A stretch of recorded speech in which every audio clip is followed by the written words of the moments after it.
Good morning. This is Jason D coming live at you again. I'm doing a new show, which is part of this whole series where I went to Opera House Video for this big sale about a little over a week ago, and then I also went to Bull Moose Music and bought a bunch of movies. So I got a ton of movies, and it's been pretty amazing. So lately, I've been watching those films, and I've been posting my shows about around these movies. And I've been doing something a little bit different. I've been separating the movies a little bit. So when I see a movie in my collection that I bought, that you know I really love, or it could be my first time viewing. So far, it's been movies that I've seen for the first time, for the most part. But if it's a movie I really love that I just thought was awesome, I will just do a regular kind of review on them, like a standalone review, uh, with which is what I usually do for these videos.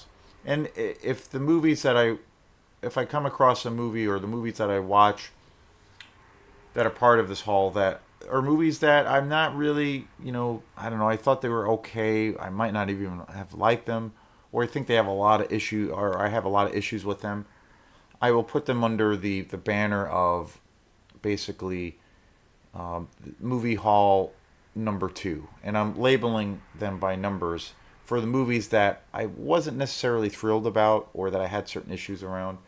So there'll be a little bit of a distinct thing between the reviews, and for people who care about this kind of thing, it'll be an easier way to kind of or to see it kind of organized. So today's show is on a movie I had been hearing about for years and years and years, and I've never got to see it. I bought it at Opera House Video. It was my first time viewing. It's the second movie directed by one of the most popular and, to a degree, iconic American directors, George Lucas, and that is 1973's American Graffiti. I've always heard that this movie is a masterpiece, and that this movie is really like a quintessential movie to have, if you're a fan of like classic cinema, but it's particularly American cinema. And so I've always heard that this movie is just tremendous and just an amazing film, and it really foreshadows kind of work, to a degree of what Lucas went on to become. And I watched it for the first time last night, and I have to say it's pretty amazing. It's a very interesting film because it's essentially a character study, and it's about these kids in the late 60s, and it's about their life. It's about their everyday kind of trials and tribulations of being a teenager in the late 60s, and you really feel like watching this film. And this came out in '73. It really feels like you're transported back in time. And this was the second movie of George Lucas. And I always forget about the order. I always think, oh, maybe this was the first film that he directed, but I've always been, which is not true. And it's THX, which is a film that he directed in '71, which is just a phenomenal movie. I'm going to do a show on that eventually. It's one of the greatest dystopian science fiction movies ever made. It's hard to believe when you watch that film that it's a George Lucas film, because it's so different, and it's very dark, and it's kind of a brutal film, and it's depressing. And I was thinking of that, like if you took THX, which came out in '71, so by a couple of years before American Graffiti, if you took THX, American Graffiti, and Star Wars: A New Hope, and put them together, or watched them together, I mean, you talk about a wild diversity to a young director's career. I mean, those films are about as far removed as possible.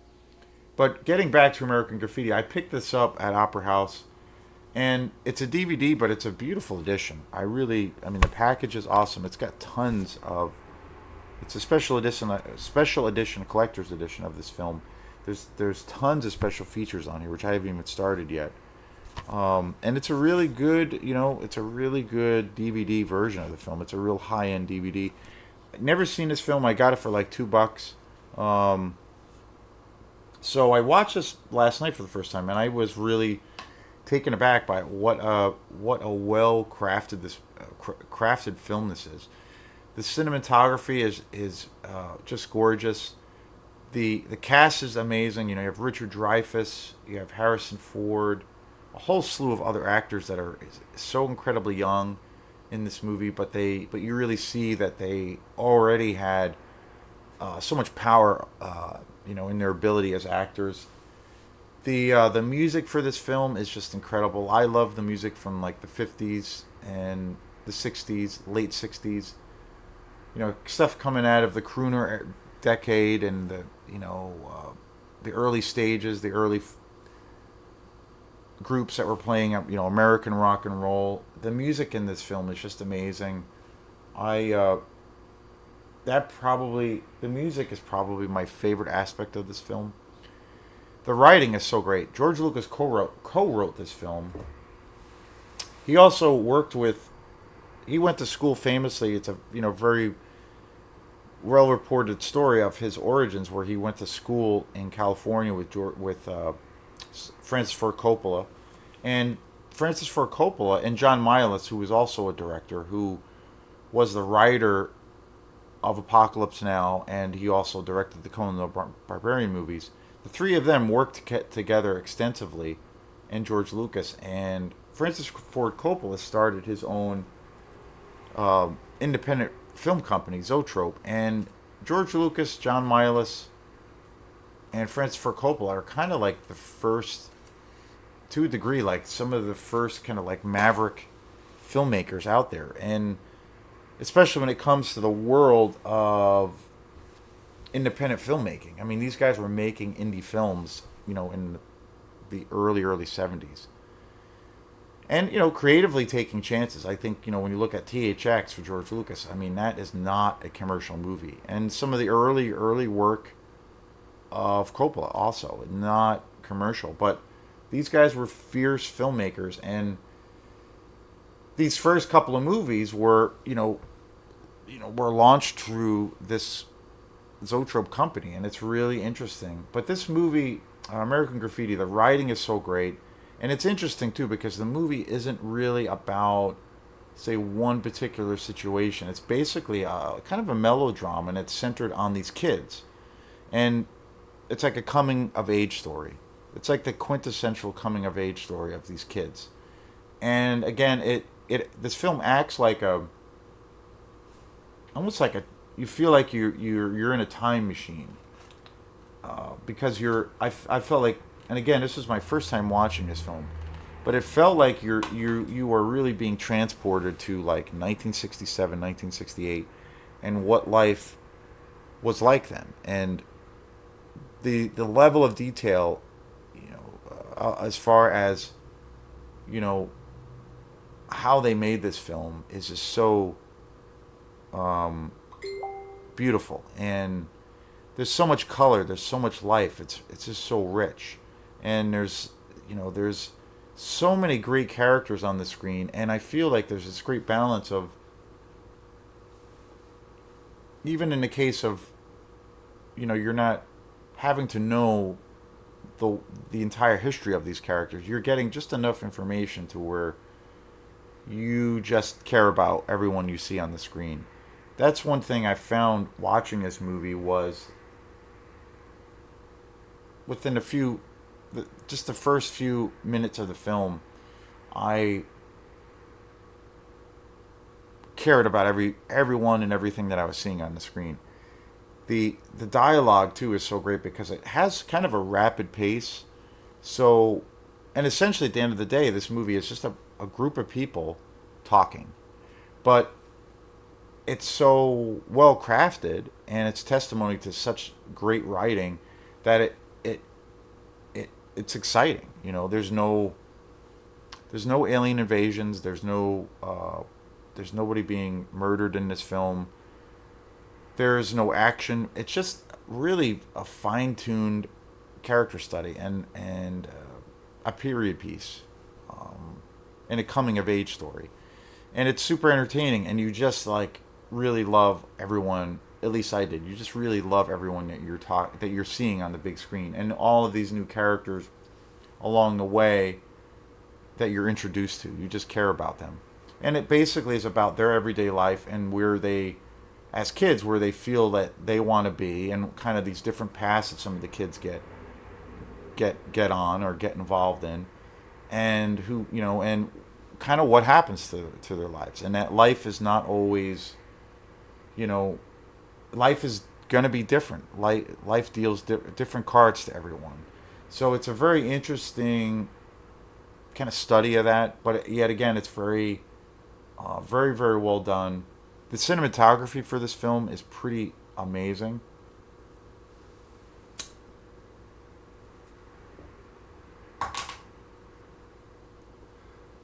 It would be great to. I would love to see this on Blu-ray or buy this on Blu-ray at some point. Again, this edition is really really awesome, so I'm pretty psyched I bought this.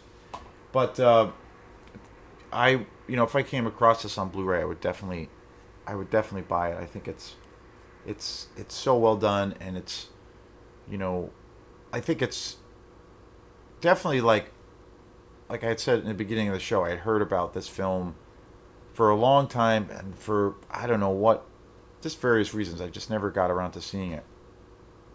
And I'd always heard it being kind of like, if you're a fan of cinema, the American Graffiti is like one of those kind of like essential movies that you should check out, and that it really is an American classic. And it really, and after actually sitting down and buying it and actually watching it, I have to agree. I mean, it really is like an essential um, body of work, or an example of just such a well-made film on so many levels, and very entertaining, and it's a lot of fun. And my two favorite aspects of the film is the cinematography. There's a lot of these cool night shots of where the kids are kind of like hanging out in the woods or they're camping, and it's just beautiful, beautiful. And there's a couple of these really interesting kind of car chase scenes that are really great. Um, yeah, the cinematography and the music. The music is just spectacular. There's so much great music in this film, and you just feel, again, it's so realistic. You feel like you're like a second or third party watching these kids go through, you know, trials and tribulations of being a teenager, and what it must have been like to grow up in the late '60s, kind of a transitional period. So, very very cool. Very cool. I've always said too in the past that like '70s is like my favorite decade, and this is another reason why I still feel that way, because this came out in '73, and it's just high level film. And it's interesting too because I again, THX, American Graffiti, and Star Wars: A New Hope are, as they're those movies are so incredibly different from each other in every way possible. And considering how young George Lucas was during that time, and how he made these films relatively quick, relative almost like back to back to a degree, and how diverse they are. But you know, uh,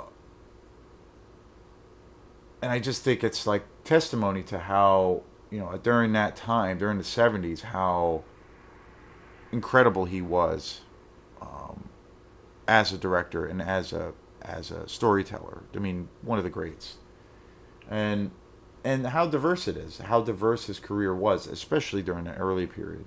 But amazing stuff. I highly recommend it. I I love